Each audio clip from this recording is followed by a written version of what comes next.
Hey YouTube, today we are looking at the Accessibility Spotlight article from BioWare.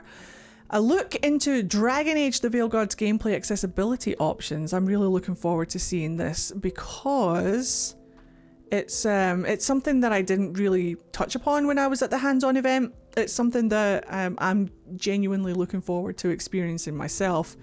So, hey everyone, today we want to share many of the accessibility features in Dragon Age The Veilguard. Regardless of skill, level or ability, we want everyone to be able to enjoy the full experience and story of our game. Firstly, just whilst I've got you here, Twitch chat, on like an average gameplay through of Dragon Age, what level do you normally play on? Do you normally play on like a casual level, a normal level? Do you play on hard or do you play on nightmare? There's no wrong answers. It's just to gauge like an average in chat. Normal or lower, normal, easy, normal, nightmare or medium hard, easy, casual, normal. Yeah. So it's normal, hard, then casual after. See, I go the other way. I start a game casual so that I can enjoy the story, and then once I get used to the combat, I bump it up to nightmare. Unless I'm playing Origins, because nightmare is a literal nightmare. But yeah, that's what I do. I up the difficulty in later playthroughs. That's cool. I just wanted to see what everybody else did. Then there are several features and settings to customize the game to meet your individual needs. So let's dig in. So these are the tarot cards for the skill levels. So Solace is like story mode. And then this one, I can't remember what this one's called. This one's called Adventurer. And then it moves up to Nightmare. And then this is the custom one right here. But as you can see, it shows you how much, like how intense this level is going to be. It gives you a very clear display of like incoming damage, enemy aggression, tactical challenge, and defend timing. So depending on how much you want from the game combat, you can just set this lower or set this higher. Pretty self-explanatory. First off, let's discuss combat and the difficulty settings. During character creation, players can select from one of the 5 curated difficulty levels or create a completely customizable experience. There's always been like a customizable option. Well, at least there was. Actually, no, there was an Inquisition. And I like customizing stuff in, so that's really good. So you've got the storyteller setting, which is just like you're here for the story. Keeper, a balanced combat experience that emphasizes party composition and equipment choices over reaction times. So there have been people who say that they don't like the parry and dodge part of gameplay. If you pick Keeper, then it focuses more on your party composition and equipment instead of reaction time, so you might have less parrying and dodging to do if you pick this one. Adventurer is a balanced experience that places equal emphasis on combat, party composition, and equipment choices. Underdog, here to be pushed to the limit, requiring strategic planning and tactical decisions. And then Nightmare, overwhelming battles that give no quarter, requires a mastery of combat, equipment skills, and game mechanics to survive. Selecting Nightmare, this is interesting, selecting Nightmare cannot be undone without starting a new playthrough. So when you pick Nightmare, you're locked in. I am here for the challenge. I am here. Once we play the game a couple of times, I will do a Nightmare Run challenge.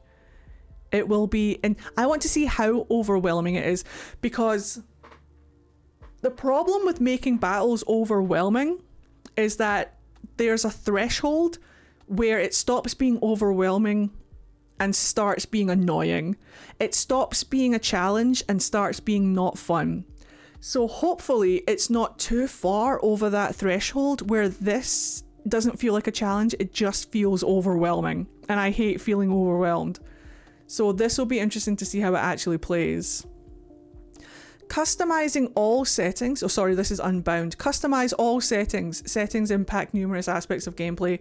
If it's your first time, consider a curated preset instead. So if you want to set everything to your own preferences, just use the customizable settings and set everything to where you want it to be. Even after selecting a difficulty, there are more combat options available in the settings menu if you wish to make further adjustments. For example, you can adjust elements like parry timing, aim assist, strength, or even how aggressive enemies are. So like, for example, here's the HUD interface. So we've got objective tracker visibility.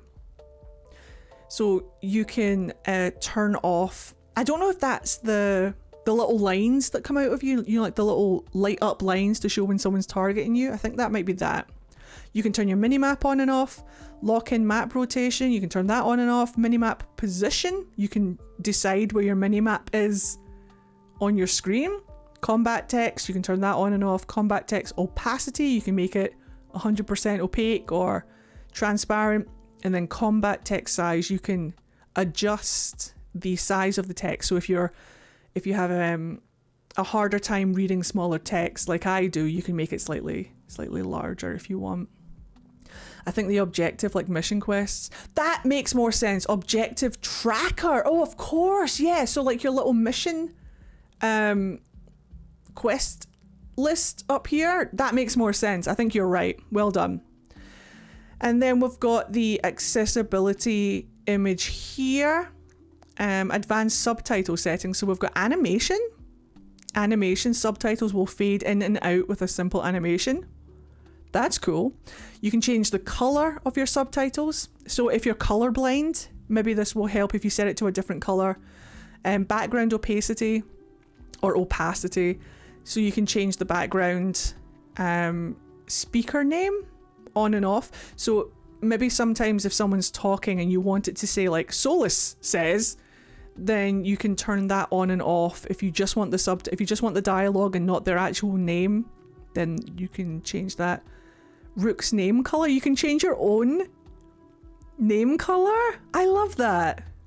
And then NPC name color bronze. Again, this will help with people who are colorblind, or if you just want to customize your Rook's color for like his name, you can. So like if your favorite color is yellow, like mine is, you can change your name to yellow and then change the NPC's names. That's a neat option. That's kind of cool. Totally irrelevant and pointless, but nice. Like it doesn't, I don't mean pointless as in like, I mean to like the game. It's not pointless if you are literally colorblind. It's really helpful for stuff like that, but it doesn't contribute to storytelling. It's just a nice accessibility thing. So you can customize your Rook's name and the NPC's name. It will make them easier to see amongst a lot, like a crowd of names as well. So that's really cool. There are some accessibility aids for interface elements. For example, subtitles are fully customizable, allowing you to modify things like size and opacity. That's cool. Okay, visuals. Depth of field? Wait a minute. Graphics mode. Fidelity. That's like how it flows, isn't it? That's a PS5 thing, I think. It's it frames per second? What is the exact thing that fidelity does on the PlayStation 5? Is it frames per second or is it detail? Oh, I think it's detail of textures. I think. I'll look it up. Fidelity is how likely it is you'll spend so much time in your game that you get broken up with. Fidelity in games.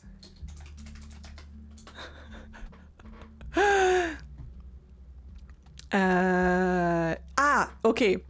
In gaming, fidelity refers to the level of accuracy with which a game represents reality. It's the details, it's not the frame rates. There are in modern gaming, two fundamental aspects compete for attention: fidelity and frame rate. Fidelity means, I mean, it's in the name, isn't it? I should have known. Fidelity means how much detail and stuff you see in textures. It's not the frame rates, it's the other one. You've got the usual brightness and contrast, game effects, depth of field, so you can get those real artistic photos in photo mode.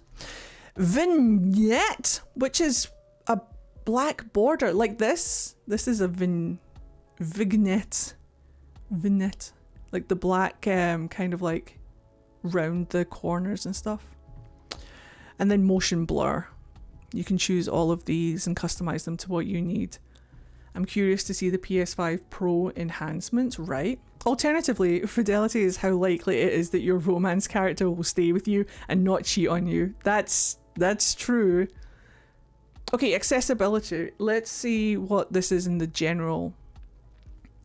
Disable UI hold inputs. Allow switching between hold and tap interactions. Button hold interactions replaced with button taps. So if you're not one for holding down buttons, because like you have to charge up your hard attacks by holding down a button.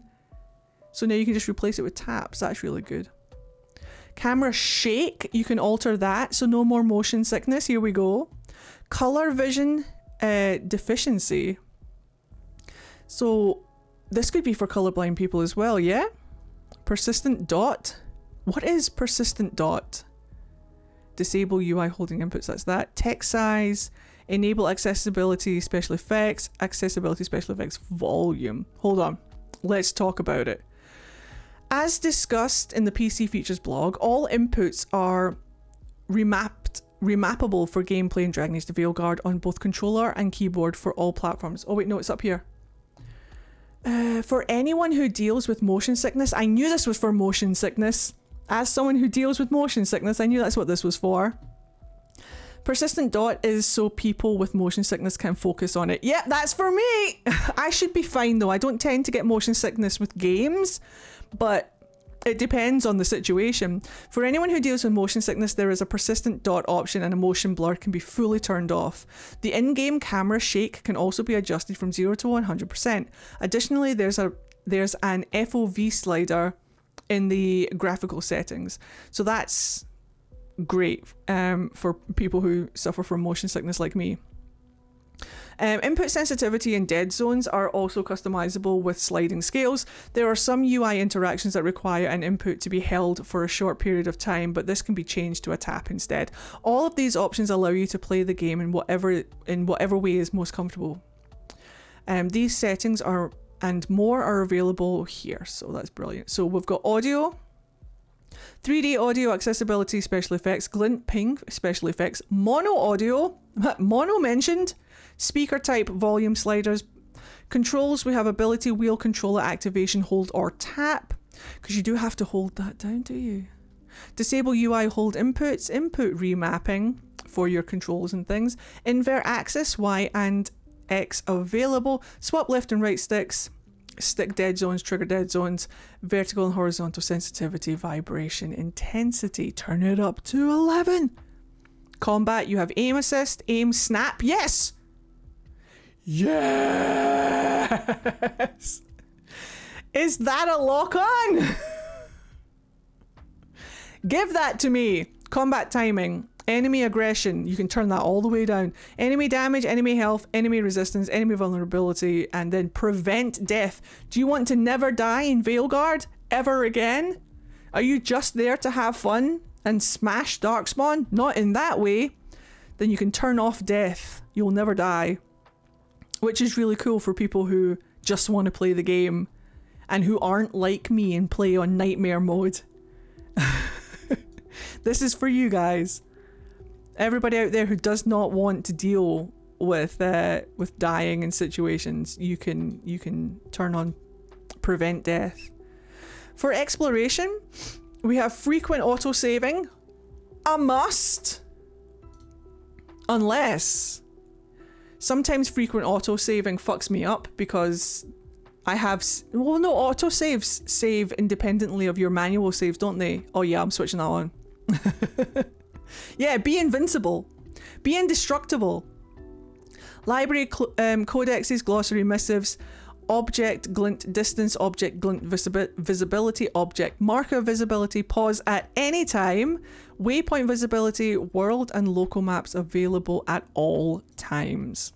Visual and UI, camera shake can be adjusted, depth of field, full screen, colorblind filters, we love that, hide able HUD, elements like abilities, damage numbers, hints, minimap, objective tracker, player health, and tutorials. One of these days, once I get good at the game, I'm going to do a challenge where I turn off everything. I'm going to turn off my health, I'm going to turn off my tracker, I'm going to turn off my minimap, all the hints, everything, the damage numbers, everything. I'm going to play no HUD whatsoever. It's going to be fun. Low health screen effect. That's cool. Yeah, so there's an effect that happens when your health gets low. And sometimes it's a little bit in the way. Not all the time, but sometimes it's a little bit in the way, especially when you're getting like slaughtered by Darkspawn. So you can turn that screen effect off. So even though your health is low, I kind of like it because sometimes I'm not paying attention to my health and I can tell when I'm about to die because this screen comes up. But if that's not for you, then it's absolutely you're able to turn that off. That's not a problem. Motion blur, persist dot option, ranged and melee threat indicators, subtitle advanced options, background opacity, speaker names, speaker name color, and subtitle. You also have UI text size and vignette. And those are your accessibility options that are listed in this. Look how beautiful the screen is, though. Look how beautiful it is. I really like this design. How do you guys feel about the visuals? And how do you guys feel about the accessibility? Is there anything in there that you think should be in there? Is there anything that's not included that you think should probably have been included? Anything that you think you'll need? I saw somebody at the beginning of stream say that they worked with a blind creator. Was it you, Scarlet Griffin? That there's a blind creator, like a YouTuber, who worked with BioWare on the accessibility stuff. That's really cool. That they worked with. Yeah, let me see the vid. I really hope camera shake include the attack feedback shake because that is too much for me sometimes. Hopefully. Please excuse me. But yeah, I would like less flashing light effects during combat. That's fair. I have a family with epilepsy and I fear they might not be able to play with the light effects. That is very fair. That's actually a really good point. I don't know how this is going to be with people with epilepsy because it is quite flashy. My headphones have haptics. I'm either going to love or hate this experience. I'm pretty happy with them. We'll probably use the hold tap options. Slow time. I have poor fine motion function, so quick reacts might be a problem for me. I think you can actually... Hold on. Where is it? Gameplay. You can turn down how aggressive enemies are. That might help with reaction times. It makes them... It means that you don't have to like react too much. Let's have a look at this YouTube video. Borrowing simplify. Or do that, I guess. Run an ad. Hold on. Let me just grab this over. Whee! Thanks for the ads, I guess. A huge shout out to Steve Sayer. Let me turn this music off. Let's see what Steve has to say. Thank you very much, Steve. I will link Steve in the description box down below. Do you want to play Dragon Age The Veilguard, but wondering about whether it's going to be accessible or not? Boy, do I have an exclusive for you. Hey! Yep. Down below. So thanks to EA and BioWare, they have reached out to me to ask if I wanted to share some accessibility information that they are putting out as of right now about the accessibility that'll be available in Dragon Age The Veilguard that is coming out on October 31st. I will say, unfortunately, I don't have any footage of any of the gameplay or any of the accessibility working. I do have some images I can be able to show you, but that is basically it. Any of the gameplay that I'm going to show you now is mostly gameplay that's already already been released, but the information that I have is exclusive to accessibility. And anytime I bring up anything that's specifically in options and the options menu that I do have a screenshot for, I will show that in full here. So I should also mention as well that what I'm going to be mentioning is mostly the highlights of. I don't want to just play this this guy's video. Like, please go and watch his video. But if I can, let's see what he says here. Options that we've seen in games before, embedded into subtitles to convey non-verbal sounds that progress the story or add additional context to some story beats and spoken words. There's also advanced subtitle options that we've seen in games before, where you can be able to adjust speaker names, turn them on and off, backward opacity, text size, and also colors for Rook, which is your main character, and also the NPCs. In regards to the user interface, they do have the... This is all the stuff that we just went over in the video. I'd love to hear it, like, from a blind person's experience of how he will be playing the game. I'd love to see how the accessibility options affect or help him as a blind person play the game. Now this is cool. They got accessibility sound effects, or SFX. It's available and has a volume slider. Audio cues provide additional feedback for some visual mechanics, including an incoming attack indicator, target lock on, and conversation wheels, which also is works with glint ping SFX, and it's also available where spatialized SFX will play at object locations when pressing up on the D-pad. Depending on the exploration preset selected, players may need to adjust the object glint visibility and object marker visibility settings to pulse short for this functionality to work. So what this means is that there's going to be audio cues for anything that's happening on screen, and also for conversational wheels as well. I don't know what that will sound like, but it seems that there are going to be some decent audio cues. And then there's also going to be a sort of like a sonar kind of beacon glint effect, a sound effect that you can be able to hear whenever you press up on the D-pad, whenever there's an object or an item that's nearby that you would want to be able to know what's nearby. This is actually pretty neat. So that is pretty cool. So it's going to be like a sonar. You're going to have like it's going to be noise activated, which I suppose makes absolute sense for people who are visually impaired. They'll obviously like use audio cues to help find not only items, but he said dialogue wheels as well. So there you go. You've got all of that. So not only do you have all of this stuff for people who get like motion sickness, for people who are colorblind, you've got blind options going in here. I wonder how, I suppose, I wonder how navigation is going to work for people who don't have sight. Like, is it going to be like the sonar ping for direction as well?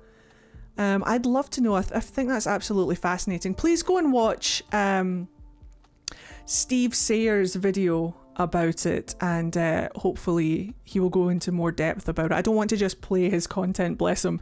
Go and watch his content. I'll link it. If you're watching on YouTube, I'll link it in the description box down below. But thank you very much for him for making the video. And yeah, so it'll be really, really cool to see how this works in the actual game, but obviously it's not going to affect me too much because I don't need too many of these options. I would love to hear what you guys think about it. People who are sight impaired, or people who have like epilepsy, is this like a problem for you guys, that there isn't more kind of like flashy kind of stuff? I didn't see anything about turning off.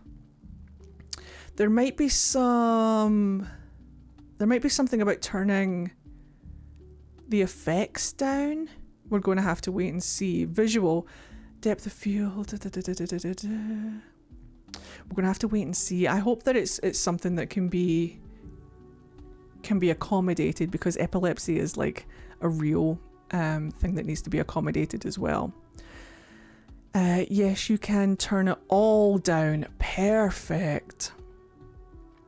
Perfect. It should hopefully be fine for everybody to play. I think it should be fine for everybody to play, but I would love to hear your opinions on it. So motion blur off always. Let me have a look again at the visuals. I mean, there's brightness and contrast and stuff like that, but there's nothing, I don't know how it's going to affect like the flashing lights. But I suppose you can just turn off, is that what motion blur is? Is motion blur not just for like movement? What about the flashing lights and stuff? Did they say if you can turn off enemy health bars? I will scroll. Enemy... Wait, hold on. Enemy health, yes. You can. At least that's what someone said in their video. Good, I hope so. That would be perfect then. So, final thoughts. How are you guys feeling about the accessibility options in Veilguard? Any criticisms? Anything that you wish you had seen, or are you feeling pretty okay with what you're seeing so far? Does it look accessible to you and your needs? And what do you think of the design? Do you like the visuals and stuff? I hope trophy hunters aren't punished for using accessibility options. I hope so too. I hope that's not a thing. It feels pretty robust. Hopefully it will work for the most amount of people. I hope so too. I think the options are very robust. I hope they are. They seem good to go. It'll be interesting to see how they feel like actually in game and stuff. Can't know until I see the camera shake. Exactly. It's something that we just have to like nod at right now and then just see how it is in game. But yeah, if you've been watching on YouTube, thank you very much for watching. Let me know your thoughts and comments thoughts and opinions in the comments down below. Is there anything you liked here? Does this seem accessible to you and your needs? Is there something here that isn't here that you wish was? Let me know in the comment section down below. Thank you very much to Twitch chat for all of your help today, for all of your opinions and bits and pieces and things and stuff. Will they include therapy for accessibility options? Yeah, we'll all need therapy after this. After what Solus is about to put us through, we'll all need therapy. Where's the on-off for therapy? My son is red-green colorblind and he is super excited for being able to adjust it. We love that for him. Thank you very much guys for watching. I'll see you in the next Veilguard video. Let me know all your thoughts in the comments down below. I'll see you next time.